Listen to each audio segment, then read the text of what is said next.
अग्रिम वॉशरूम से बाहर आया। आयत वैसे ही बैठी हुई थी। आहट पाकर उसने अपनी आंखें खोली और सीधी बैठ गई।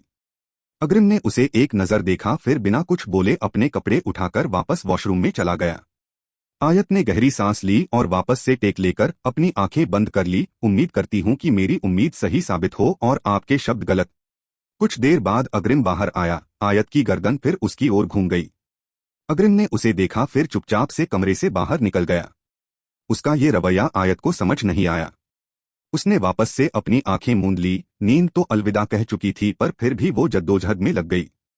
कुछ देर बाद अग्रिम कमरे में वापस आया। दरवाजे की आवाज से आयत ने अपनी आंखें खोलकर उस ओर देखा और उठकर सीधे बैठ गई।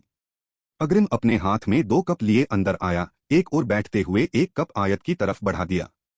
आयत ने उसे प्रश्नसूचक दृष्टि से देखा। कॉफी पीना था तो सोचा बना लूं। ज्यादा बन गया, बिना उसकी ओर देखे बोला। आयत ने कोई जवाब नहीं दिया, बस उसे देखती रही। अग्रिम ने एक नजर उस पर डाली और दूसरी तरफ देखकर बोला, ज्यादा सोचने से सर भारी हो जाता है, पी लो। आयत ने कप नहीं लिया और उसे देखती रही। अग्रिम उसकी नजर महसूस कर रहा था। उसने अपनी आंखें मींच ली और फिर उसकी तरफ देखकर बोला, पी लो। तुम्हारे जितनी अच्छी नहीं बनाता, पर ठीक ही बना लेता हूं।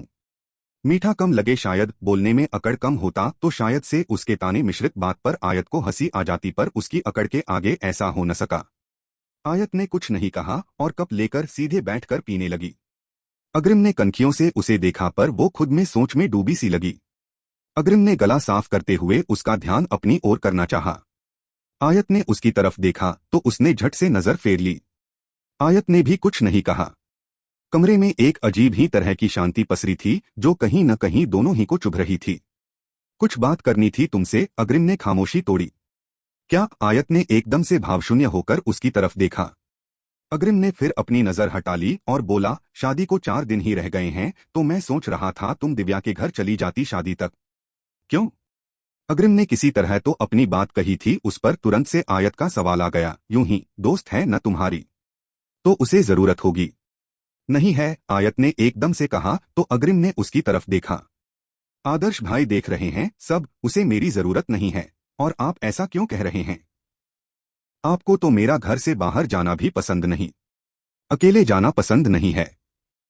अकेले नहीं जाओगी, वहां मिश्का भी होगी और 2 गार्ड भी। नौकर को भी ले जाना, मदद हो जाएगी। अग्रिम ने कहा तो आयत उसे गौर से देखने लगी। क्या है? कितनी बार कहा है घूरा मत करो। कोई बात है क्या? कोई बात नहीं है। सो जाओ। सुबह उठकर अपने कपड़े पैक कर लेना, शाम को ऑफिस से लौटकर छोड़ आऊंगा, अग्रिम ने कहा और उसके हाथ से कप लेकर बाहर चला गया। आयत उसके इस रवैये को समझने की कोशिश करने लगी।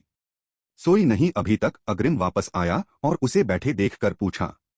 आयत ने उसकी तरफ देखा। उसने तुरंत से नजर हटा ली और दरवाजा बंद करके अपनी जगह पर लेटते हुए बोला, गुड नाइट। आयत कुछ देर तक उसे देखती रही, जो उसकी ओर पीठ किए लेटा था। फिर वो भी लेट गई। सुनो, कुछ कहना है? हम? अग्रिम ने गर्दन घुमाकर उसकी तरफ देखा। जरूरी नहीं कि इंसान हर बार जो बोले उसका मतलब भी वही हो। आयत ने उसकी तरफ गर्दन घुमाई। मतलब कुछ नहीं कहकर वापस दूसरी तरफ घूम गया। आयत उसे देखती रही, फिर अपनी आंखें मूंद ली। कुछ देर बाद अग्रिम ने फिर से उसकी तरफ गर्दन घुमाई। उसकी आंखें बंद देखकर सीधा होकर लेट गया और उसे देखने लगा। सॉरी, खुद से जद्दोजहद के बाद वो बोलने में सफल हुआ।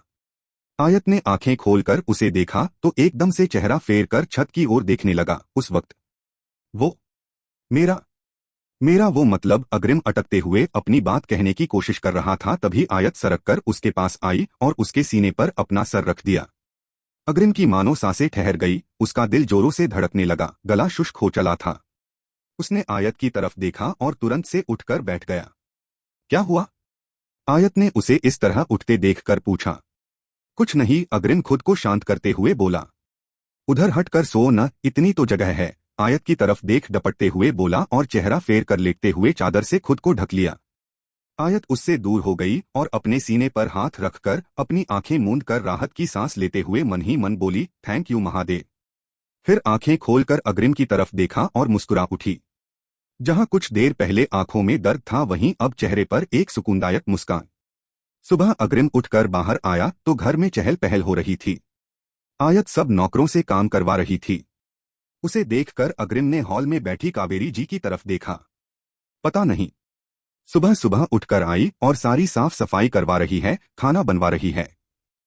पूछा तो कहती कि कुछ स्पेशल है, थोड़ी देर में पता चल जाएगा, कावेरी जी ने कहा। साक्षी कृषा कहाँ है? साक्षी तो अपने कमरे में है और कृषा अपनी भाभी के साथ। कावेरी जी की बात सुनकर अग्रिम ने झांककर आयत को देखा जो कृषा के साथ हंसते हुए खाने की तैयारी देख रही थी। अग्रिम वापस अपने कमरे में आ गया और सोच में पड़ गया। शायद उसे दिव्या के घर जाने का मौका मिला है, उसके कारण इतनी खुश है।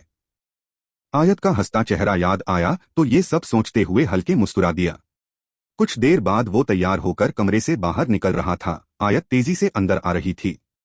अग्रिम को देखा तो खुद को रोकते रोकते भी टकरा गई। अग्रिम का ध्यान नहीं गया उसकी तरफ और टक्कर लगने से वो संभल नहीं पाया और आयत को लिए नीचे आ गिरा। आयत ने उसकी तरफ देखा तो झट से उठकर सीधी बैठ गई। अग्रिम भी बैठते हुए उससे बोला, देख के नहीं चल सकती क्या? आप देखकर संभाल नहीं सकते थे क्या? गिरा दिया। क्या फायदा इतने लंबे चौड़े मोटे तगड़े होने का? कहते हुए उठकर कबर्ड की ओर बढ़ गई।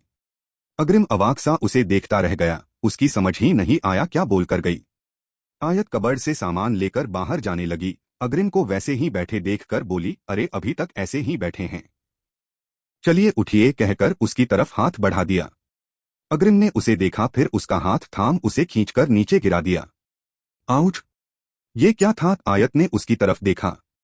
अग्रिम ने उठते हुए उसकी तरफ देखा और बोला, कुछ खाया पिया करो। क्या फायदा इतनी पतली दुबली हल्की फुल्की होने का, हवा में उड़ तो फिर भी नहीं पाओगी। आयत ने प्रश्नसूचक दृष्टि से देखा। अग्रिम ने उसकी तरफ हाथ बढ़ाया। आयत उसका हाथ थामने को हुई कि अग्रिम ने अपना हाथ पीछे खींच लिया और बोला, खुद उठो, कहकर कमरे से बाहर निकल गया। आयत उसे देखती रह गई, फिर उठकर वो भी बाहर आ गई। राजेश जी तैयार होकर बाहर आए तो सब नाश्ते के लिए बैठ गए। कावेरी जी ने उन्हें नाश्ता परोसा। क्या बात है, आज घर कुछ ज्यादा ही अच्छा लग रहा है। ये तो आपकी बहू ही बता सकती है, कावेरी जी ने कहा। राजेश जी के साथ बाकी सबकी नजर भी आयत पर ठहर गई। आयत ने मुस्कुराकर उन्हें देखा। कहीं कोई खुशखबरी तो नहीं है न बहुरानी? आयत ने आंखें छोटी करके कावेरी जी की तरफ देखा, फिर मुस्कुराकर बोली, हम खुशखबरी तो है। अग्रिम ने सुना तो उसको खाते खाते खांसी उठ गई। आयत ने उसे देखा तो उसकी तरफ पानी बढ़ा दिया। पानी पीजिए, दुनिया में और भी बहुत खुशखबरी हो सकती है, धीरे से बुदबुदाते हुए कहा।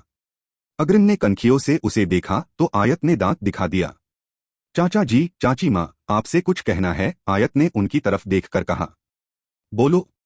पहले एक प्रॉमिस कि आप गुस्सा नहीं करेंगे, राजेश जी की तरफ देखते हुए बोली। पहली बात कि आप ऐसा कोई काम कर ही नहीं सकती कि मैं गुस्सा करूं, पर ऐसी कोई बात हुई भी है तो आपको पहले माफ किया। आयत हंस दी और बोली, थैंक यू चाचा जी, सव्यम आ रहे हैं, पहुंचते होंगे थोड़ी देर में। मुझे फोन किया था उसने। तो क्या ये सब तैयारी उसके लिए किया है? कावेरी जी ने कहा। आयत ने हाँ में गर्दन हिलाकर कहा, उन्होंने शादी कर ली है। आयत का ये कहना और सबको एक झटका सा लगा। ये आप क्या कह रही हैं? चाचा जी प्लीज गुस्सा नहीं। बेटा बहू घर आ रहे हैं तो मुस्कुराकर वेलकम कीजिएगा, बाद में मन करे तो डांट लीजिएगा। पर ऐसे कैसे? किसी को बताना भी जरूरी नहीं समझा। So what? जिंदगी उसकी है तो फैसला भी उसका होना चाहिए। क्या हुआ नहीं बताया? तो अग्रिम ने कहा तो राजेश जी के चेहरे के भाव बदल गए। उन्होंने अग्रिम की तरफ देखा। चाचू लोगों को बताना ही है, पार्टी करके बता देंगे, इसमें इतना। वो अपनी बात पूरी करता उसके पहले ही पास खड़ी आयत ने उसके पाव पर पाव दे मारा। अग्रिम चौंक कर उसकी तरफ गर्दन उठाई। आयत ने उसे गुस्से से देखा। सही है, सबकी अपनी जिंदगी, अपने फैसले, मैं कौन होता हूँ? चाचा जी प्लीज, चाचू प्लीज, दोनों एक साथ ही बोल पड़े और एक दूसरे को देखा। चाचा जी प्लीज, ऐसा मत सोचिए। कुछ घटनाएं पहले से निर्धारित होती है कि कैसे उसे घटित होना है। ये शादी ऐसे ही होनी थी तो हो गई। रही बात धूमधाम से शादी करने की तो ये दोनों हैं ना। साक्षी और कशा की तरफ देखकर कहा। राजेश जी ने उसकी तरफ देखा। प्लीज चाचा जी ऐसे उदास मत होइए मेरे लिए। वैसे भी आप हमेशा यही चाहते हैं कि आपके बच्चे खुश रहे तो वो खुश हैं। आप भी खुश रहेंगे तो अच्छा लगेगा। आयत की बात सुनकर राजेश जी मुस्कुरा दिए। इनका तो ठीक है, पर मैं तो उसे खूब डांटूंगी, समझ क्या रखा है सबने। मेरे भी कुछ अरमान है, कावेरी जी ने कहा। आप डांट भी लेना और पीट भी लेना, आपको नहीं रोकूंगी। चाचा जी को मना किया क्योंकि उनकी तबीयत ठीक नहीं रहती और फिक्र है, आप में तो बहुत एनर्जी है। आयत ने कहा तो सब हंस दिए सिवाय हमारे अकड़चंद के। अग्रिम ने उसे देखा और उसकी कमर पर चिकोटी काट ली।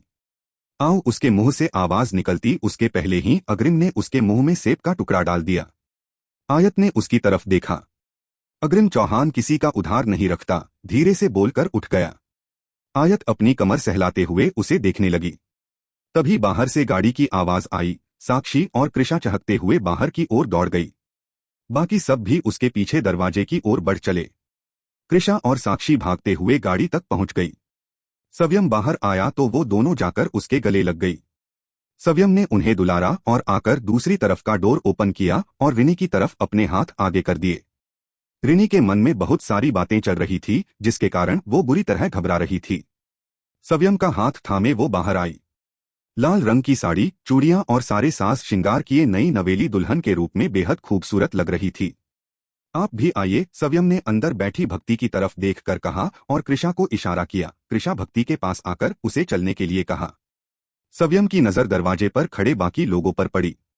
रिनी का आंचल सर पर ओढ़ाकर उसका हाथ थामे उनकी ओर बढ़ गया। रिनी बुरी तरह घबरा रही थी। घबराहट तो राजेश जी को लेकर सव्यम के मन में भी थी, पर ऊपर से सामान्य बना हुआ था। भक्ति के साथ कृषा और साक्षी भी उनके पीछे आ रही थी। भाभी कितनी सुंदर है न, साक्षी ने कहा। हाँ, पर आयत भाभी से कम, कृषा ने कहा। रिनी जो पहले से घबराई हुई थी, उनकी बातें सुनकर उसका चेहरा और मुरझा गया। सब दरवाजे पर पहुंचे। कावेरी जी आगे आई, फिर रुककर पीछे देख कुछ बोलने को हुई, तभी आयत ने उनके हाथ में आरती की थाल थमा दी। कावेरी जी मुस्कुराई और बोली, मैं यही बोलने वाली थी, पर तुम तो पहले ही ले आई। हर जरूरत का ख्याल होता है तुम्हें। फिर वापस से थाल उसके हाथ में थमा दिया और बोली, तुम करो स्वागत अपनी देवरानी का, ओहदा बढ़ गया अब तुम्हारा, कहकर उसके गाल थपथपा दिए। जहां इससे आयत का चेहरा खिल गया, वहीं रिनी का उतर गया। आयत ने उन दोनों की तरफ देखा और रिनी को देख मुस्कुरा दी। रिनी भी उसे देखकर हल्के से मुस्कुरा दी। आयत ने दोनों की आरती तिलक कर अंदर आने को कहा। सव्यम ने सबकी तरफ देखा, फिर रिनी से इशारा कर कावेरी जी और फिर राजेश जी के चरण स्पर्श किए। इधर भक्ति जो कब से पीछे खड़ी आयत की तरफ देख रही थी, उससे नजर मिलते अपने हाथ हिला दिए। आयत ने अपनी हथेली मुंह से लगाकर उसकी तरफ फ्लाइंग किस फेंकी। सव्यम ने उसकी तरफ देखा। आयत आकर रिनी के गले लग गई। उससे अलग हुई तो मुस्कुराकर उन्हें अंदर चलने के लिए कहा और वापस घूम गई। भाभी, सव्यम ने आवाज दिया तो आयत ने उसकी तरफ मुड़कर देखा। वो रिनी के साथ उसके पास आया और एक नजर उसे देख मुस्कुराते हुए चरण स्पर्श करने को झुका। ये देखकर रिनी की आंखें बड़ी हो गई। सव्यम ने उसे इशारा किया तो वो भी झुक गई। ये क्या कर रहे आप लोग, आयत पीछे हटते हुए बोली। पीछे क्यों हट रही हो, बड़ी हो तो ये सम्मान तो बनता है, आशीर्वाद दो दोनों को, कावेरी जी ने कहा तो आयत कुछ कह न सकी और दोनों के सर पर हाथ रख दिया। सव्यम वापस खड़ा होकर आयत की तरफ देखकर बोला, अब तो माफ कर दिया न आपने। आयत ने रिनी की तरफ देखा, फिर उसके गाल को हाथ लगाकर सव्यम की तरफ देख मुस्कुराकर पलकें झपका दी। वहीं एक ओर खड़े अग्रिम पर नजर पड़ते सव्यम उसकी ओर बढ़ा। अग्रिम ने उन दोनों को देखा तो कृषा को आवाज देकर दोनों को कमरे में ले जाने को कहा और अपने कमरे की ओर बढ़ गया। आयत ने एक नजर उस पर डाली, फिर कृषा की तरफ देखा। कृषा और साक्षी रिनी को लेकर कमरे की ओर बढ़ गए। कावेरी जी और राजेश जी आकर वहीं हॉल के सोफे पर बैठ गए। भक्ति आयत की तरफ देख गला साफ करते हुए उसका ध्यान खींचा। हाँ हाँ, ध्यान है तुम्हारा, आयत ने उसकी तरफ घूमकर मुस्कुराकर कहा। भक्ति ने उसे देखा और फिर दोनों खुशी से चींखते हुए आकर एक दूसरे के गले लग गई। वो इतनी तेज चींखी कि वहां मौजूद सबका तो छोड़ो, कमरे में मौजूद अग्रिम भी बाहर आ गया और बाहर खड़े सब गार्ड भी। कावेरी जी और राजेश जी एकदम से उठ खड़े हुए। कमरे के तरफ बैठे सव्यम और बाकी सब भी एकदम से डरकर रुक गए और उनकी तरफ देखा। अपनी खुशी में मगन दोनों एक दूसरे से लिपटी अपनी खुशी जाहिर कर रही थी। कितनी बदल गई है तू यार, गीता से सीता लग रही है, वैसे पहले से बहुत ज्यादा खूबसूरत लगने लगी है। नॉट बैड, भक्ति आयत से अलग होकर उसे देखने लगी। पर तू बिल्कुल नहीं बदली, अभी भी वैसी ही है। शादी नहीं हुई न, हो जाएगी तो बदल जाऊंगी, भक्ति ने कहा तो दोनों हंस पड़े। तभी आयत की नजर अग्रिम पर गई। उसकी मुस्कान फीकी पड़ गई। उसने सबकी तरफ देखा जिनकी नजर उन पर ही थी। वैसे वो लेडी डॉन शादी के लिए कैसे मान गई।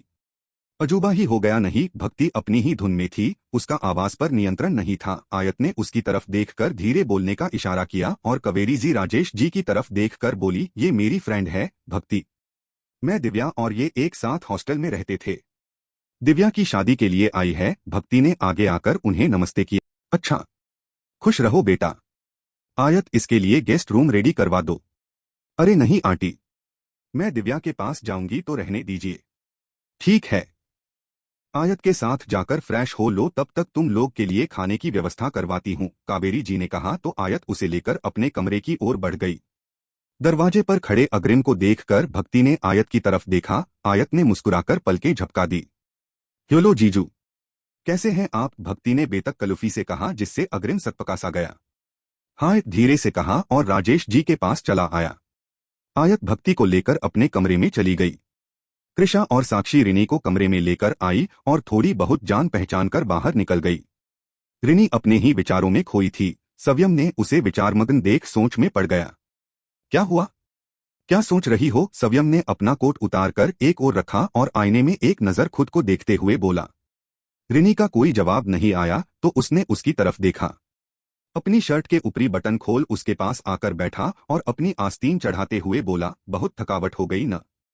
रिनी ने फिर भी कोई जवाब नहीं दिया, जैसे वो वहां हो ही न। सव्यम ने गौर से उसे देखा, फिर उसकी चूड़ियां से भरे दोनों हाथों को थामकर उसकी तरफ देखा। रिनी ने चौंककर उसकी तरफ देखा, जैसे किसी नींद से जागी हो। हे, क्या हुआ? इतनी डिस्टर्ब क्यों लग रही हो? पता नहीं, पर कुछ अजीब सी बेचैनी हो रही है, एक इनसिक्योरिटी सी फील कर रही हूँ, रिनी ने भर्राई गले से कहा और उसकी आंख डबडबा आई।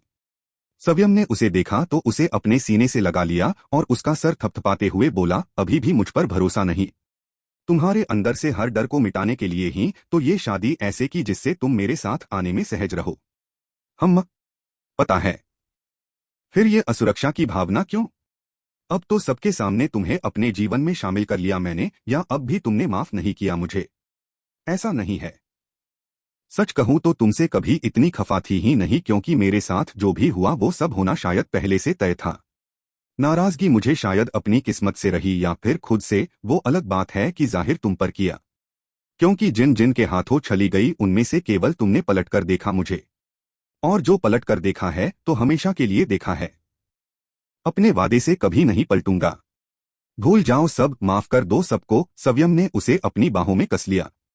मैं भी सब कुछ पीछे छोड़ना चाहती हूं, पर क्या? कोई बात है तो बताओ मुझे, शायद मैं कुछ मदद कर पाऊं। सव्यम ने उसे अलग करके उसे देखते हुए कहा। रिनी ने उसकी तरफ देखा, फिर उठकर खड़ी हो गई। सच कहूं तो पहले कभी भी ये सब मन में नहीं आया।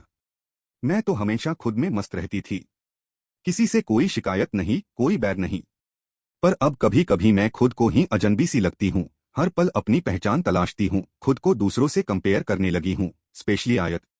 मैं जानती हूँ वो हर मामले में मुझसे बेस्ट है, पर फिर भी उससे प्रतिस्पर्धा करने लगी हूँ, जबकि पहले कभी ये सब मन में नहीं आया था मेरे। सब जानती हूँ कि मेरे साथ जो हुआ उसमें उसका कोई दोष नहीं, पर भी उस पर गुस्सा आता है। उसका अपने लिए प्यार केयर सबका एहसास है, पर न जाने क्यों कुढ़न होती है। समझ नहीं आ रहा कि ऐसा क्यों हो रहा है। ऐसे रहा तो मैं अपने अनर्गल द्वंद के चलते उसे खो न दूं, मैं उसे खोना नहीं चाहती। कहते हुए उसकी आंख छलक आई। वो चुप हो गई। कुछ पल तक सव्यम उसे देखता रहा, फिर उसके पास आया और उसे वापस बिठाते हुए उसका हाथ थामकर बोला, मेरी तरफ देखो और मेरे एक सवाल का जवाब दो। रिनी ने उसकी तरफ देखा। कौन हो तुम? मतलब? रिनी ने असमझ से पूछा। मतलब हु आर यू? कौन हो तुम? मैं रिनी, उसकी समझ में अब भी कुछ नहीं आ रहा था। एग्जैक्टली, तुम रिनी हो और तुम्हें वही रहना है। दूसरों की तरह बनने के चक्कर में तुम खुद को खो रही हो। तुम बेवकूफ हो, झल्ली हो, जैसी भी हो। Accept yourself as it is who you are, and remember one more thing. आयत आयत है और रिनी रिनी। तुम्हें उनकी बराबरी करने या उनके जैसा बनने की जरूरत नहीं। You have your on identity. समझी? रिनी चुपचाप उसे देख रही थी। खुद से प्यार करो रिनी, सब तुम्हें प्यार करेंगे। तुम्हें अपने हिस्से का प्यार और सम्मान पाना है, भाभी के बराबर का नहीं। और इन सब जद्दोजहद से बचने का एक आसान तरीका बताऊं? सव्यम ने पूछा तो रिनी ने अपनी भवें उचकाई। जब भी ये सब आए दिमाग में, फौरन मेरे बारे में सोचना शुरू कर देना। रिनी ने उसे प्रश्नसूचक दृष्टि से देखा कि कैसे मुझसे लड़ोगी, कैसे मेरा सर खाओगी, कैसे मुझसे प्यार करोगी। सव्यम ने मुस्कुराते हुए उसकी उंगलियों में उंगलियां उलझा उसके करीब होने लगा। रिनी उसकी आंखों में देखते हुए मुस्कुराने लगी। सव्यम ने उसके गाल को अपने होठों से छू लिया और उसका चेहरा अपनी हथेलियों में भरकर बोला, ये सारे प्लान रेडी करके मेरे आने का इंतजार शुरू कर देना, और जब मैं आऊं तो अपना कार्यक्रम शुरू कर देना। रिनी ने अपनी पलकें झुका ली, उसके चेहरे पर हया मिश्रित मुस्कान खिल गई। सव्यम ने देखा तो मुस्कुराकर उसके माथे को चूम लिया। I love you. रिनी उसके सीने से लग गई। हंसी ठिठोली के साथ दोनों सहेलियां अपनी बातों में मग्न थी। अचानक से दरवाजा खुला और अग्रिम अंदर आया। उसे ध्यान नहीं थी कि भक्ति वहां है। उसे देखा तो बिना कुछ बोले वापस जाने लगा। अरे जीजू, वापस क्यों जा रहे हैं? आप ही का कमरा है, भक्ति ने मजाकिया ढंग से कहा तो अग्रिम एकदम से चौंक गया। भक्ति उसके सामने आकर उसका हाथ पकड़ते हुए बोली, आइए न, बैठकर बातें करते हैं, जान पहचान हो जाएगी थोड़ी। नहीं, मुझे जाना है, अपना हाथ छुड़ाते हुए बोला। भक्ति के इतने फ्रैंक बिहेवियर से वो सकपका सा गया था। उसने आयत की तरफ देखा जो उसे ही देख रही थी। मैं कहने आया था, अपनी पैकिंग कर लेना, शाम को आता हूं, कहकर तुरंत बाहर निकल गया। भक्ति ने उसे जाते देखा तो ठहाके लगाकर हंस पड़ी और आयत के पास आकर बोली, ये जीजू कितने शर्मीले हैं यार, एक बार देखा तक नहीं मेरी तरफ। आयत ने सुना तो हल्के से हंस पड़ी। अजीब नमूने दोस्त बना रखे हैं, एक सीधे मुंह बात नहीं करती है और ये दूसरी जबरदस्ती रिश्ता जोड़ रही है। अग्रिम खुद में बुदबुदाते हुए बाहर निकला। राजेश जी उसका इंतजार कर रहे थे। दोनों गाड़ी में बैठकर निकल गए। शाम गहराने लगी थी। दिव्या के घर पर गिने चुने रिश्तेदार आ चुके थे। जिंदगी में जब कभी बुरा समय आता है तब अक्सर लोग कन्नी काट लेते हैं कि कहीं हम पर कोई जिम्मेदारी न आन पड़े या मदद न करनी पड़े। दिव्या के पिता के जाने के बाद उनके साथ भी ऐसा ही हुआ था। जिम्मेदारियों के बोझ से बचने को सभी रिश्तेदारों ने दूरियां बना ली थी। ले देकर एक उसके मामा मामी थे जिनके साथ उनका संबंध जिंदा था। मामा मामी आ चुके थे और उनके बाकी के परिवार वाले एक दिन पहले आने वाले थे। दिव्या की मां अपने भाई भाभी के साथ शादी की तैयारियों के विषय में बात कर रही थी और दिव्या किचन में संकल्प के साथ फोन पर बात करते हुए खाना बना रही थी। उसके घर के बाहर दो गाड़ियां आकर रुकी। दिव्या का घर आ गया? भक्ति ने चहकते हुए पूछा। जी मैम, आइए बाहर। मिश्का पिछली सीट पर उसके साथ बैठी हुई थी, वो बाहर आते हुए बोली। भक्ति बाहर आई। आयत ने एक नजर आगे बैठे अग्रिम को देखा जो पूरे रास्ते भक्ति की बकबक से चिढ़ा नजर आ रहा था। वो हल्के से मुस्कुराई और बाहर आ गई। ड्राइवर उनका सामान गाड़ी से बाहर निकालने लगा। अग्रिम भी बाहर आया और मिश्का से कुछ बात करने लगा। जी भर के निहार ले, 4-5 दिन की जुदाई में राहत हो जाएगी, भक्ति ने आयत के कान के पास आकर कहा जो अग्रिम की तरफ देख रही थी। आयत ने आंखें छोटी करके उसे देखा तो वो हंस दी। वैसे मानना पड़ेगा कि प्यार तो बहुत है, देख न कितना ख्याल रखा जा रहा है। अग्रिम की ओर इशारा किया जो गार्ड को कुछ हिदायतें दे रहा था। अग्रिम ने आयत की तरफ देखा और उसकी ओर बढ़ा। आ रहे हैं, थोड़ी पप्पियां झप्पियां दे देना कि बेचारे ये जुदाई सह सकें, भक्ति धीरे से बोली। आयत ने उसके पेट में कोहनी दे मारी। भक्ति पीछे हटकर हंस दी और बोली, आप लोग एक दूसरे को बाय बोल दीजिए, मैं अंदर वालों को अपने आने की खबर देती हूँ, कहकर वो आगे बढ़ गई। अग्रिम ने उसे जाते हुए देखा। उसके चेहरे पर सवाल देखकर आयत बोली, सब जानती है वो? अग्रिम ने चौंक कर उसकी तरफ देखा। हमारी शादी के बारे में यही सोच रहे थे ना आप? सब जानती है वो, पर हम तीनों ही को अपना जीवन आज में जीने का अंदाज आता है। अग्रिम की नजर एक पल को आयत के चेहरे पर ठहरी। अपनी नजरों को मेरे चेहरे पर ठहरने से रोकिए वरना इसकी कशिश में उलझकर छुपे प्यार का इजहार हो जाएगा, आयत ने कहा तो अग्रिम ने चौंकते हुए अपनी नजर हटा ली और बोला, सबको समझा दिया है, सब घर में रहना, कहीं बाहर मत जाना, कोई जरूरत हो तो नौकर और गार्ड है, जो चाहिए होगा वो घर पर मंगवा लेना, मिश्का तुम्हारे साथ ही रहेगी रात में भी, और कहकर वो चुप हो गया। और क्या? और अगर फिर भी कहीं जाना जरूरी लगे तो मुझे फोन कर देना। ये फोन रखे अपने पास, उसकी तरफ फोन बढ़ाते हुए कहा। फोन है मेरे पास, अग्रिम ने हाँ में गर्दन हिला दिया। आप नंबर नोट कर लीजिए, मन करे तो फोन कर लीजिएगा। मेरा नंबर है मेरे पास, अग्रिम ने एकदम से कहा तो आयत ने चौंक कर देखा। वो उस दिन तुम साक्षी को बचाने गई थी तो घर पर नहीं थी, तो चाची माँ ने तुम्हारा पता करने के लिए दिया था। अग्रिम सकपका गया और जो समझ आया बोल गया, जबकि आयत ने उसका झूठ पकड़ लिया था, क्योंकि वो घर में नहीं थी। ये बात चाची माँ को उनकी वापसी के बाद पता चला था। आयत को अपनी तरफ देखता देख वो बोला, अंदर जाओ, मैं चलता हूँ। कहकर गाड़ी की तरफ घूमकर दरवाजा खोलने को हुआ। सुनिए, आयत ने आवाज दिया तो अग्रिम के हाथ ठहर गए। उसने उसकी तरफ देखा। क्या हुआ? कुछ पूछना है? हम बोलो, आप रिनी सव्यम से क्यों नहीं मिले? ऐसे ही कहते हुए अग्रिम ने नजर चुरा ली। आयत उसके पास आई और उसकी तरफ देखते हुए बोली, रिनी को उस एमएमएस के बारे में कुछ पता नहीं है। मैंने उसे पता नहीं लगने दिया। आयत की बात पर अग्रिम की नजर उस पर उठ गई। अंदर जाओ, यहाँ रुकना सेफ नहीं, कहकर उसने दरवाजा खोलना चाहा पर आयत के कारण उसका रास्ता अवरुद्ध हो गया था। कुछ और कहना है? हम कि आपके होते मैं हर जगह सेफ हूं। हम जाओ अब। एक सवाल और है। बोलो। डोंट यू थिंक कि मुझे यहाँ छोड़कर आप गलती कर रहे हैं? मैं यहां से भाग गई तो आयत अपने हाथ पीछे की तरफ बांधे उसकी तरफ देखकर आंखें मटकाते हुए बोली। अग्रिम ने उसे देखा और न चाहते से भी उसे चेहरे पर मुस्कान की रेखा खिंच गई। उसने अपनी नजर हटा ली। क्या अकड़चंद चौहान को मुझ पर भरोसा होने लगा है? अंदर जाती हो या वापस गाड़ी में बैठकर घर चलना है? अग्रिम ने चेहरे के भाव सख्त करते हुए कहा। आयत ने उसके चेहरे को देखा और उसके गले लग गई। अग्रिम चौंक कर पीछे होते में गाड़ी से टिक गया। दिखावे के लिए ही सही, आगोश में भर लीजिए चौहान साहब, सब देख रहे हैं। उन्हें हो जाने दीजिए, खुशफहमी की बहुत प्यार है हमारे बीच, आयत ने कहा तो अग्रिम ने नजर उठाई। भक्ति, दिव्या और उसकी मां सब दरवाजे पर ही खड़े मुस्कुराकर उन्हें देख रहे थे। अग्रिम ने अपनी मुट्ठियां कस ली और उसे अपनी बाहों के घेरे में ले लिया।